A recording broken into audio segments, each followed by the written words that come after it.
아멘. 이 시간 말씀을 받겠습니다. 이 복된 시간에 주시는 우리 하나님의 말씀은 요한복음입니다. 요한복음 4장 3절부터 14절까지의 말씀입니다.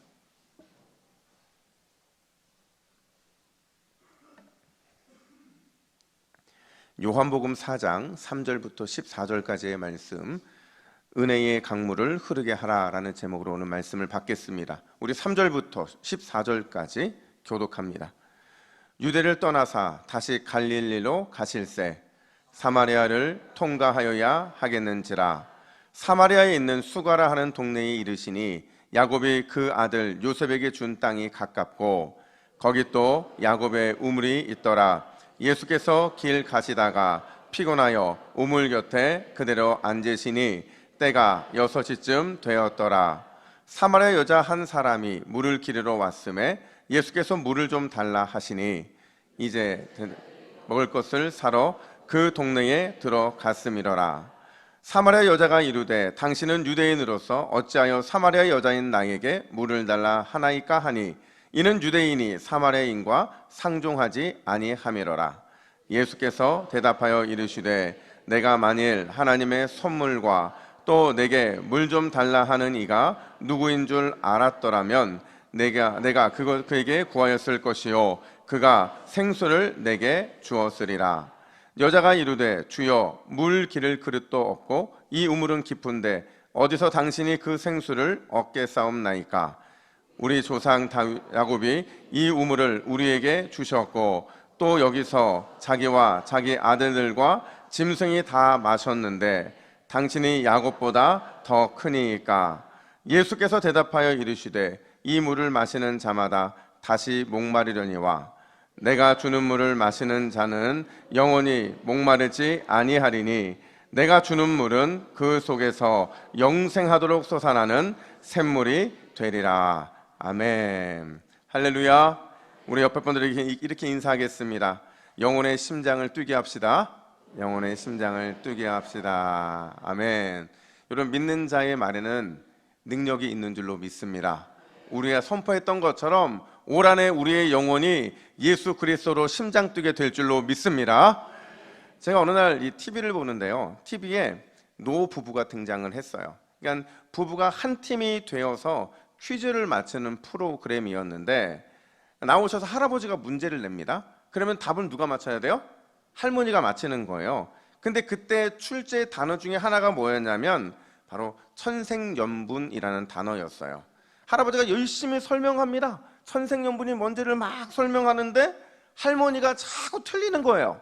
그러니까 할아버지가 너무 답답해가지고 천생연분이라는 걸 맞히게 하려고 힌트를 주는데 뭐라고 힌트를 주냐면 당신하고 나하고 관계 그랬어요.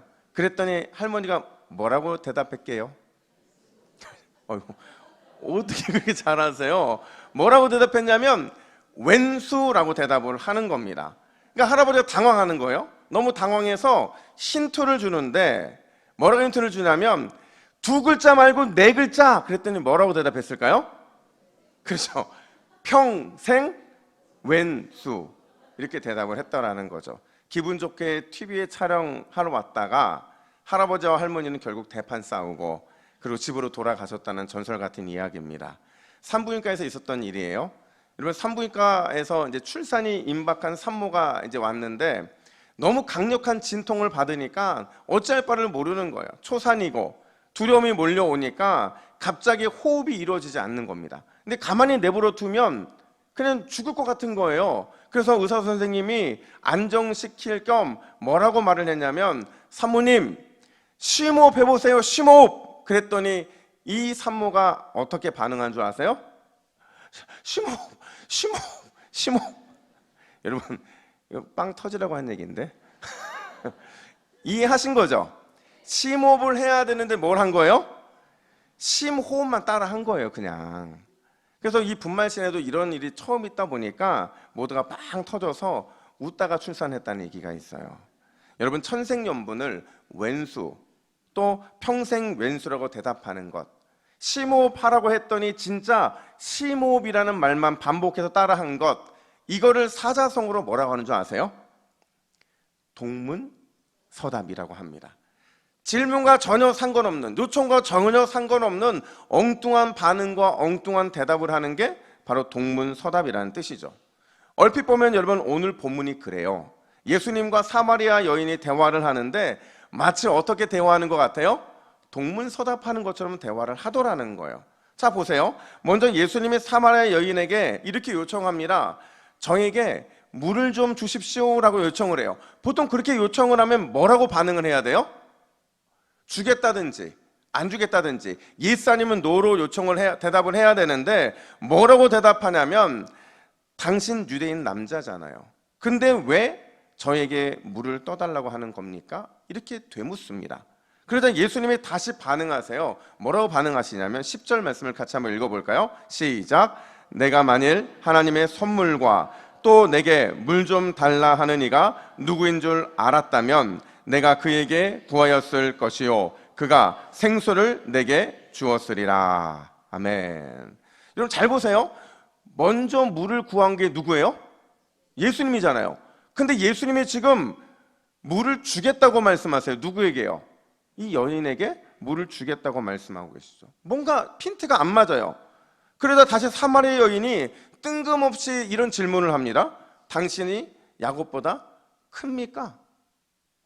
이 뜬금없는 질문에 예수님이 또다시 뭐라고 반응하시냐면 내가 주는 물은 영원히 목마르지 않는 물이다 이렇게 대답을 하세요. 여러분 어때요?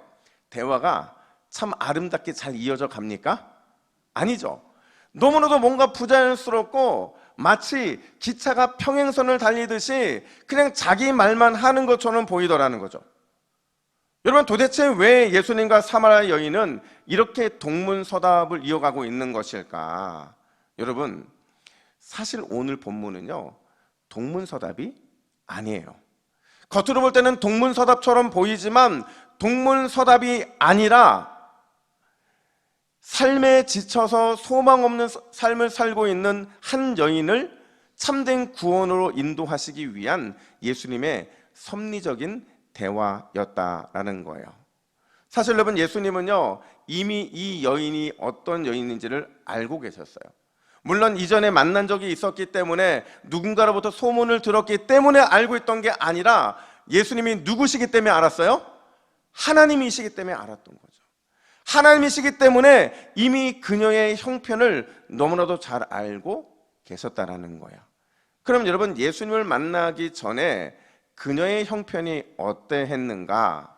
오늘 본문을 보면 두 가지 그녀의 형편을 이해할 수 있는 힌트가 나오고 있는데 두 가지 표현이에요. 하나는 뭐냐면 물을 기르러 온 시간에 대한 내용입니다. 여러분 사마리아 여인이 몇 시에 물을 기르러 갔죠? 몇 시에요? 6시. 6절 하반절 보니까 때가 6시쯤 되었더라 이렇게 말을 해요. 여러분 이거요 로마 시간대로 바꾸면 몇 시일까요? 정오입니다. 12시 정오예요. 정오 가장 뜨거울 때에 이 여인은 물을 기르러 온 거예요. 물론 정확한 이유는 모르겠어요. 도대체 왜 물을 뜨러 왔는지는 정확하게 모르겠지만 분명한 사실은 뭐냐면요 가장 뜨거울 때 그리고 가장 움직임이 둔해졌을 때 이 여인이 물을 뜨러 왔다는 얘기는 어떤 힌트가 담겨져 있는 거예요? 이 여인이 다른 사람들과 마주하기를 원치 않았다라는 거죠. 이 말을 이렇게 바꿔볼게요. 사마리아 여인은 고달픈 삶에 지쳤고 그래서 일부러 사람들을 피해 다녔다. 또 하나의 추측을 우리가 할 수 있는 표현이 있는데 그녀에게는 남편이 몇 명일까요? 5명이라는 표현입니다. 사실 이 표현 때문에 우리는 이 여인이 좀 부정한 여인이 아니냐 마치 창기처럼 그렇게 살아간 연인이 아니냐라는 편견을 받게 되는데 전혀 그렇지 않습니다. 왜냐면요 율법에 따르면 여자는 절대로 먼저 이혼을 요청할 수 있다 못한다? 못합니다. 그러니까 지금 남편이 5명이라는 얘기는 그녀가 부정하다는 얘기가 아니라 5 남편에 의해서 버림받은 불쌍하고 아픈 과거가 있는 여인이었다라는 걸 보여주는 거예요. 근데 놀랍게도요 여러분 오늘 본문을 보면 그런 그녀에게 예수님이 보이는 태도예요. 과연 예수님이 어떤 태도를 보이느냐? 여러분 4절 말씀을 보세요. 우리 4절을 같이 읽습니다. 시작. 사마리아를 통과하여야 하겠는지라. 아멘. 여러분, 여기서 통과하여야 하겠다라는 표현이 우리말로 쓰니까 자꾸 뭔가 어감이 떨어지는데, 원어를 자세히 보잖아요. 그러면 반드시 사마리아를 들어가야 하겠다라는 의지적인 표현인 것을 보게 돼요. 그러니까 지나가다가 우연히 들은 것이 아니라 예수님이 계획하에서 완전히 의지적으로 그곳에 들어갔다라는 거죠. 도대체 예수님은 왜 그곳에 들어가신 걸까? 또 6절 중반절을 보세요. 6절 중반절 같이 있습니다. 시작. 피곤하여 우물 곁에 그대로 앉으시니. 자, 여러분, 이 말도 마찬가지예요. 여기서 앉았다라는 표현은요, 그냥 앉은 게 아니고요, 계속 주구장창 앉아있는 모습을 보여주는 거예요. 우리가 보통 어떤 자리에 주구장창 앉아있으면 뭐 때문에 앉아있는 거예요? 그렇죠? 누군가를 기다리기 위함이라는 거죠. 누군가를 기다리기 위해서 예수님은 그 자리에 그냥 앉아 계셨던 거예요. 자, 여러분, 예수님은 왜 의도적으로 사마리아에 들어가셨습니까? 또 왜 우물 곁에 앉아서 누군가를 계속 기다렸을까요? 결론부터 말씀을 드리면, 여러분, 예수님께서 의도적으로 사마리아에 들어가신 이유, 그리고 우물 곁에서 계속 누군가를 기다린 이유, 누구를 위함이에요? 사마리아 여인을 위함이라는 거죠. 사마리아 여인을 만나서 그녀의 영혼을 살리기 위해서 우리 주님께서는 거기서 기다리셨다라는 거예요.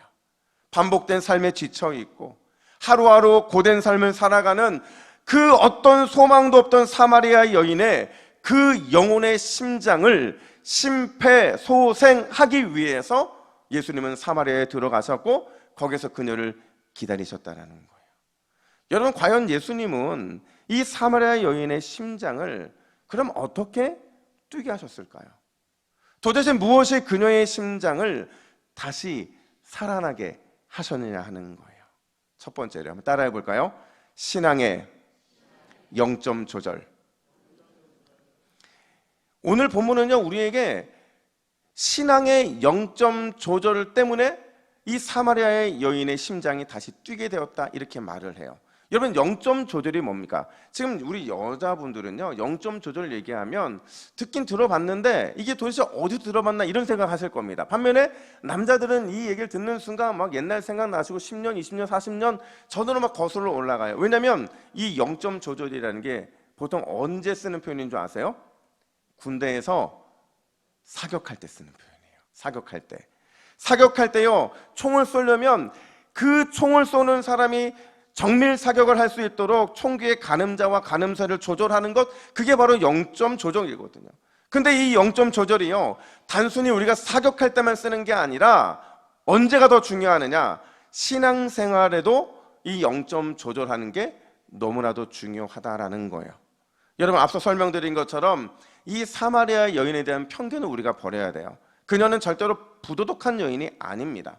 가만히 잘 보면요, 이 여인은요, 나름 최선을 다해서 믿었던 신앙인이었어요.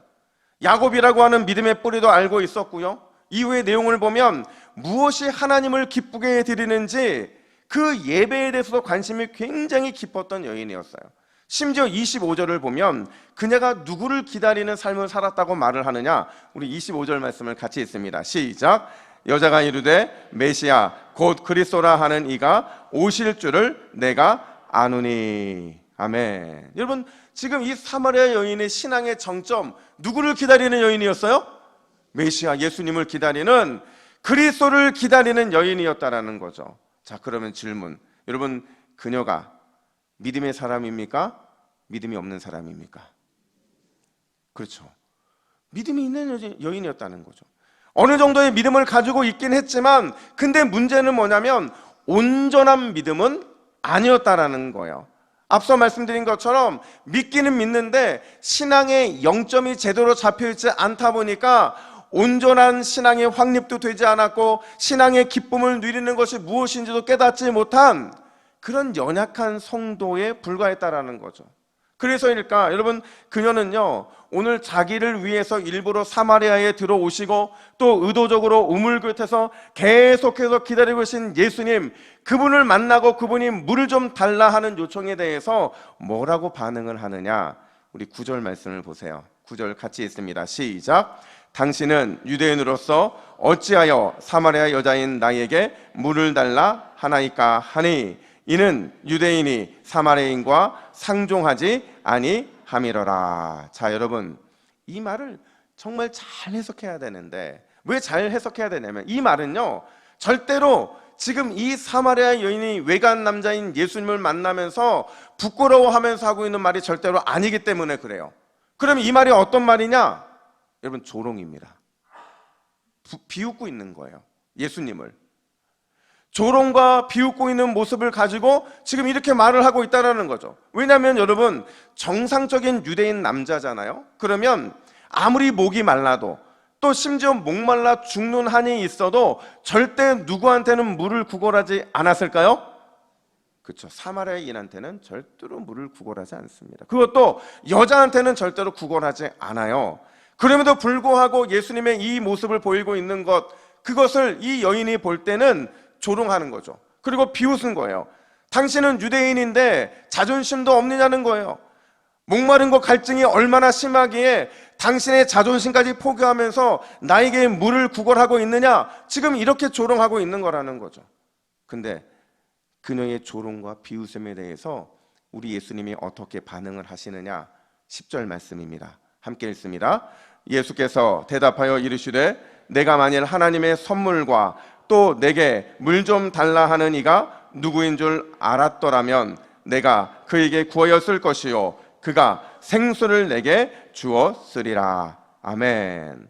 여러분, 이게 뜬금없는 말 같지만, 정말 뜬금없어 보이는 말 같지만, 지금 예수님은요, 이 사마리아 여인이 지금까지 살아오면서 가지고 있었던 잘못된 관심사를 지적하고 있는 거라는 거죠. 여러분, 물어볼게요. 지금 이 여인이 우물에 왜 왔습니까? 물을 구하기 왔잖아요. 물을 기르러 온 거예요. 그럼 무엇 때문에 물을 기르러 온 거예요? 그렇죠.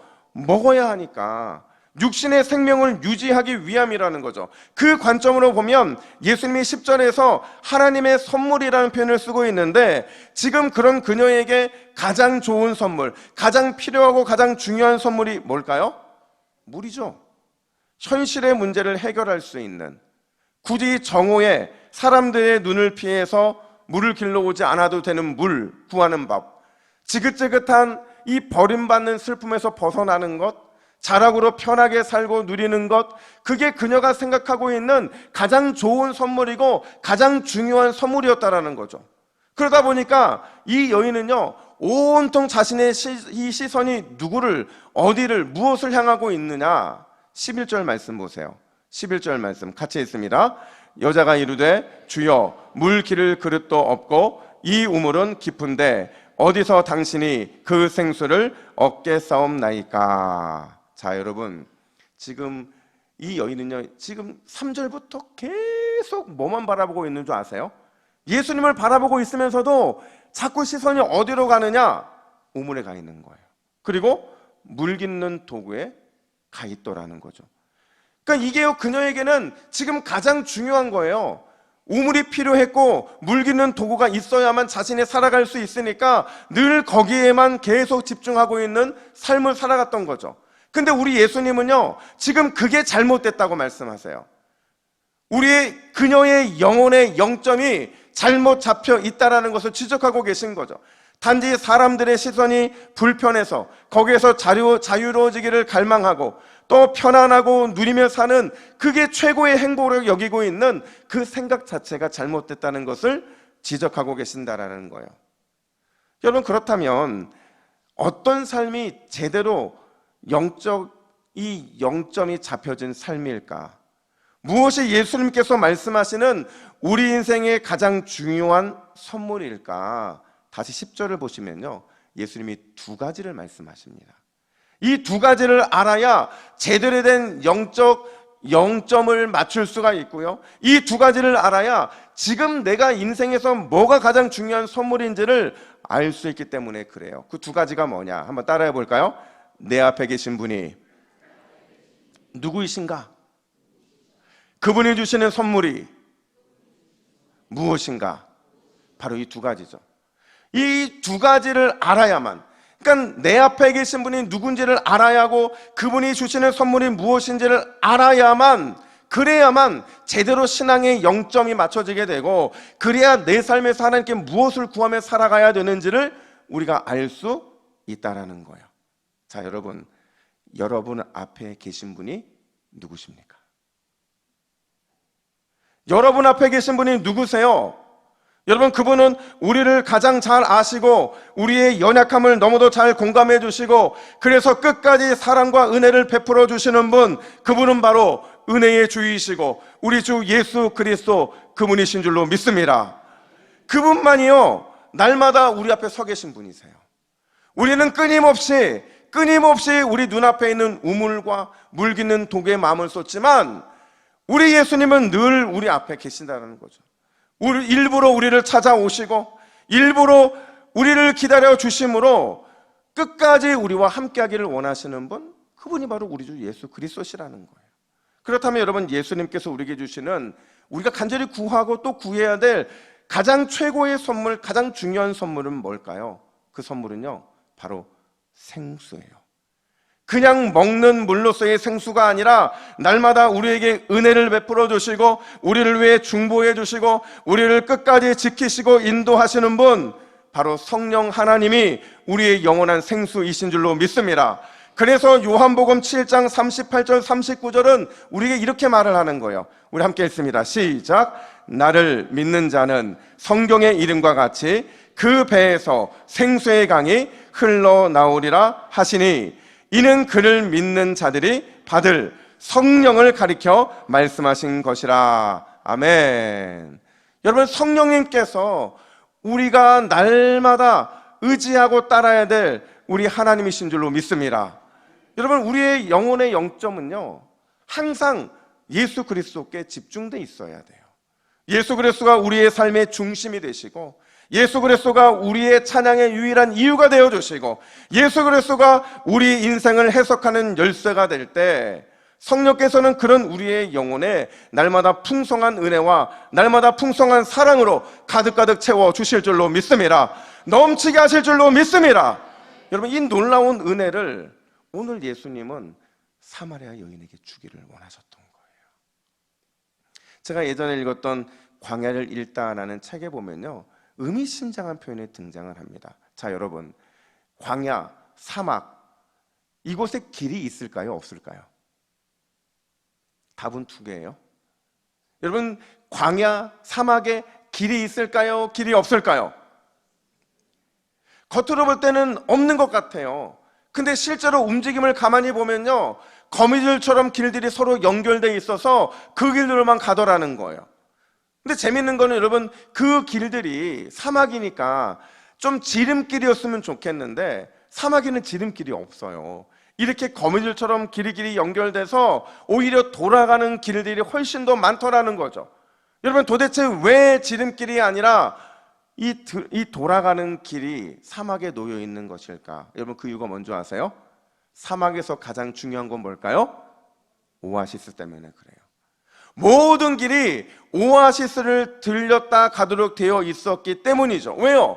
오아시스를 들려야만, 그래야만 비로소 사막을 무사히 빠져나올 수 있기 때문에 그런 거예요. 여러분, 사막과 같은 우리의 인생, 우리가 만나고 기대하는 그 영혼의 오아시스 누구일까요? 우리의 오아시스는 예수 그리스도 한 분밖에 없는 줄로 믿습니다.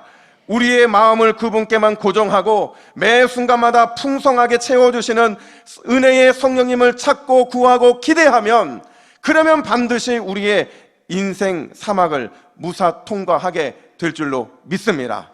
여러분, 믿음으로 예수님만 바라보시고 믿음으로 성령의 풍성한 은혜를 구하시기를 예수님의 이름으로 축복합니다. 뿐만 아니라 두 번째로, 오늘 본문은요 날마다 솟는 은혜의 샘물을 마시고 또 마셔야 우리 영혼의 심장이 유지될 수 있다고 이렇게 말을 합니다. 한번 따라해 볼까요? 날마다 솟는 은혜의 샘물을 마십시다. 여러분, 마시기를 원하십니까? 여러분, 인생의 갈증 때문에 우물에 왔던 이 사마리아 여인이요 너무나도 놀라운 복음의 소식을 듣게 돼요. 근데 이게 얼마나 대단한 복음이었는지, 그녀는요 자신의 인생에서 가장 아끼고 소중히 여겼던 것을 오늘 본문에서 과감하게 버립니다. 그게 뭐였느냐? 28절 말씀을 보세요. 우리 함께 읽습니다. 시작. 여자가 물동이를 버려두고 동네로 들어가서 사람들에게 이르되. 자, 여러분, 사마리아 여인이 과감하게 버린 게 뭐예요? 그죠, 물동이죠. 아마 여러분들이 그 물동이가 뭐 대단하다고, 그 버린 게 뭐 대단하다 이렇게 생각할 수 있는데요, 아니에요. 이 사마리아 여인은요 갈증을 느낄 때마다 물동이를 사용했고, 그것이 그녀가 깊은 우물에서 물을 퍼낼 수 있는 유일한 수단이고, 그걸 통해서 자신의 갈증을 채웠거든요. 근데 오늘 본문에서 그 물동이를 과감하게 버렸다고 말을 해요. 여기서 버렸다는 게요, 이 똑같은 단어가 성경에서 언제 쓰였냐면요, 예수님의 제자들이 예수님을 만났어요. 만났는데 예수님을 만난 것이 너무도 큰 축복이고 너무도 대단한 믿음의 결단을 요구했기 때문에 자신들이 타던 배와 그물과 모든 사람들까지 다 버리고 예수님을 쫓았을 때 사용했던 단어가 바로 이 버리다라는 단어인 거죠. 무슨 말이냐면 지금 이 여인도요 예수님의 제자들처럼 완전한 포기를 하고 있는 것이고 과감한 결단을 하고 있다는 거죠. 왜요? 이제부터 나는 물동이를 의지하며 사는 인생이 아니기 때문에 그래요. 그렇게 살아가서는 안 된다라는 거죠. 내 인생의 진짜 물동이는 누구라고요? 예수 그리스도. 그분이 내 인생의 유일한 물동이라는 사실을 고백하기 위함이라는 거죠. 도대체 얼마나 놀라운 복음이기에 가장 소중한 물동이를 과감하게 이게 내던질 수 있었느냐? 13절과 14절은 이렇게 말을 합니다. 우리 같이 읽습니다. 시작. 이 물을 마시는 자마다 다시 목마르거니와 내가 주는 물을 마시는 자는 영원히 목마르지 아니하리니 내가 주는 물은 그 속에서 영생하도록 솟아나는 샘물이 되리라. 아멘. 여러분 보세요. 13절과 14절을 여러분 한마디로 요약하잖아요. 그건 뭐냐면 누가 영원한 생수라는 말을 하고 있는 거예요? 예수님. 예수님이 영원한 생수라는 거죠. 따라서 우리가 예수님을 날마다 먹고 예수님을 날마다 마셔야만, 그래야만 영원히 목마르지 않게 된다라는 거예요. 근데 중요한 건 우리가 자꾸 이걸 잊어버릴 때가 많다는 거예요. 자꾸 이걸 잊어버리고 자꾸 다른 우물, 다른 물동이에 우리의 마음을 너무 쉽게 빼앗기더라는 거죠. 분명히 예수님을 먹어야 한다, 예수님을 마셔야 한다, 그래야 우리 인생 갈증이 해소될 수 있다, 이걸 알면서도 참 이걸 믿고 따르기가 어렵더라는 거예요. 제가 부산에 와서 얼마 안 있었을 때 그 유명하다고 하는 서동 미로시장을 한번 돌아봤잖아요. 한번 미로시장을 쭉 가는데 옛날에 명성은 많이 약해졌죠. 그래도 미로시장은 미로시장이 어디를 가는지는 모르겠더라고요. 근데 제가 어느 이 상인께 물건을 사면서 이렇게 여쭤봤어요. 그때 한참 코로나가 힘들 때잖아요.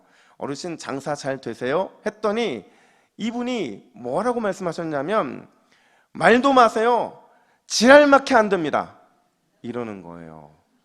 와, 그래서 저는 알았어요. 아, 이 말을 이 부산 사람들도 쓰는구나. 그래서 제가 이 말이 되게 오랫동안 각인이 돼 있었어요. 근데 나중에 계산하려고 딱 들어가는 거 보니까요. 이렇게 보니까 이 계산대 옆에 뭐가 있었는 줄 아세요?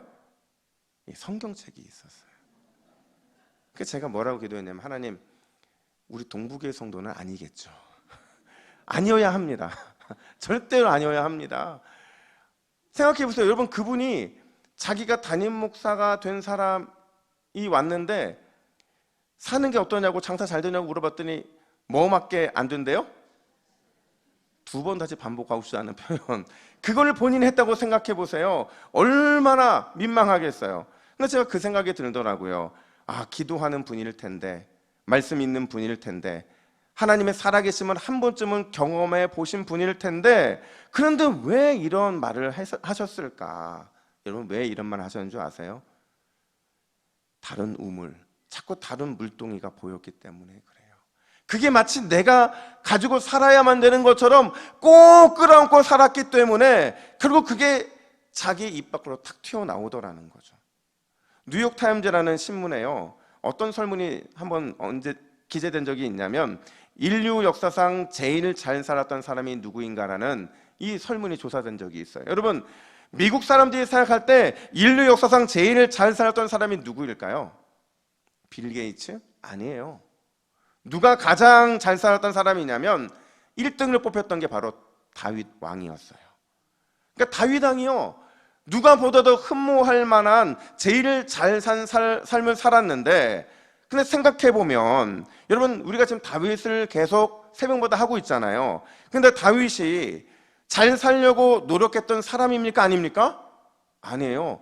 다윗은 단 한 번도 잘 살려고 했던 사람이 아니었어요. 왕이 되려고, 그래서 잘 되려고 노력한 사람도 아니고, 골리앗을 이기기 위해서 그래서 그것 때문에 노력한 사람도 아니었다라는 거죠. 전혀 잘 살려고 노력했던 사람이 아닌데, 그럼에도 불구하고 이런 평가를 받는 이유가 뭘까? 그 이유는요, 딱 하나예요. 시편 42편 1절 말씀 같이 한번 읽어볼까요? 시작. 하나님이여, 사슴이 시냇물을 찾기에 갈급한 같이 내 영혼이 주를 찾기에 갈급하니이다. 아멘. 마치 사슴이 목숨을 걸고 죽기 살기로 시냇물을 찾는 것처럼 다윗의 영혼이 주님을 찾기 위해 그만큼 갈급했다라는 거죠. 바로 그거예요. 여러분, 다윗은 끊임없이 은혜를 향한 굶주림과 은혜를 향한 이 목마름을 느꼈고, 이 목마름을 해결하기 위해서 오직 하나님만이 자신의 굶주림과 목마름을 해결해 줄 수 있음을 믿음으로 고백하고, 그래서 항상 여호와 하나님의 은혜의 샘물을 찾았다라는 거죠.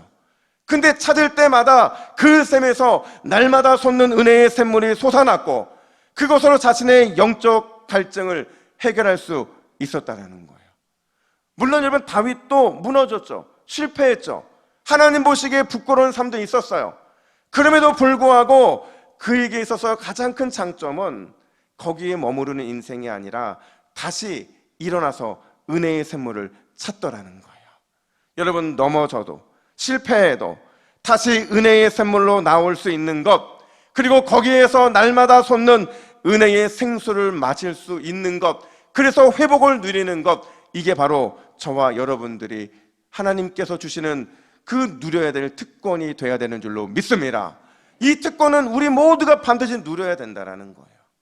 그래서 여러분, 우리가 이런 찬양을 부르잖아요. 내 주의 은혜 강가로 저 십자가의 강가로 내 주의 사랑 있는 곳 내 주의 강가로 다시 한번 찬양합니다. 내 주의 은혜 강가로 저 십자가의 강가로